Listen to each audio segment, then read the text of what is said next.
হে বন্ধুরা, কেমন আছো সবাই? আজকে নতুন একটা রেসিপি নিয়ে হাজির হয়েছি।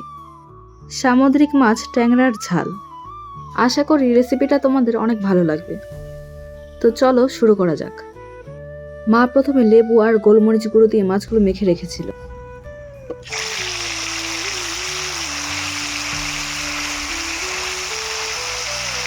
ফুটন্ত গরম তেলে মা মাছগুলো ভালো করে ভেজে নেবে। এই সামুদ্রিক মাছ কিন্তু আমাদের চোখ, কিডনি আর লিভারের জন্য খুবই ভালো। যদিও এই মাছটা অনেকে খেতে চায় না, কিন্তু বন্ধুরা এইভাবে রান্না করলে তোমরা অনেক স্বাদে খেতে পারবে।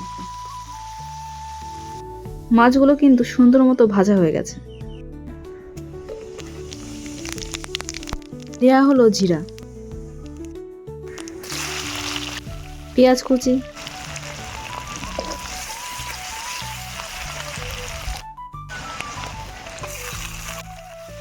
এবার দেয়া হলো জিরা আদা লঙ্কা বাটা, হলুদ।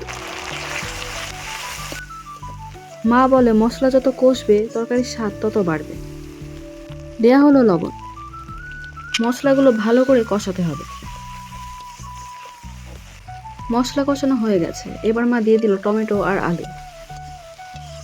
এবার সবজিগুলো ভালো করে কষাতে হবে তেল ছাড়া পর্যন্ত।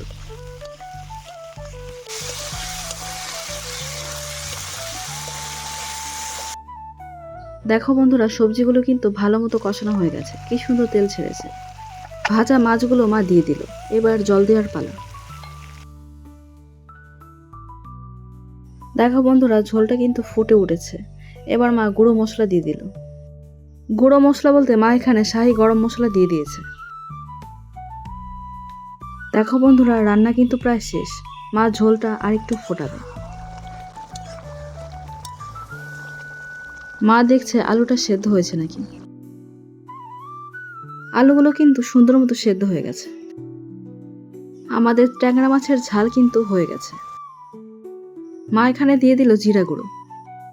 অনেকে জিরা গুঁড়ো পছন্দ করে না, কিন্তু জিরা গুঁড়োর স্মেলটা আমার খুব পছন্দের। আমার আর আমার মায়ের দুজনের খুব ভালো লাগে। তো তোমাদের যাদের জিরা পছন্দ না তারা জিরাটা স্কিপ করে যেতে পারো। দেখো বন্ধুরা, রান্নাটা কি সুন্দর হয়েছে। আর একটা আইটেম আমার মায়ের খুব পছন্দ, ধনেপাতা। আমার মায়ের কাছে রান্নাটা অসম্পূর্ণ থেকে যেত যদি ধনেপাতা না দেয়া হতো। হ্যাঁ, আমারও মন্দ লাগে না, ভালোই লাগে। বন্ধুরা, আমাদের ট্যাংরা মাছের ঝাল একদম কমপ্লিট। রান্নাটা যে এত দারুণ হয়েছে কি বলবো, তোমরা বাড়িতে অবশ্যই ট্রাই করে দেখতে পারো।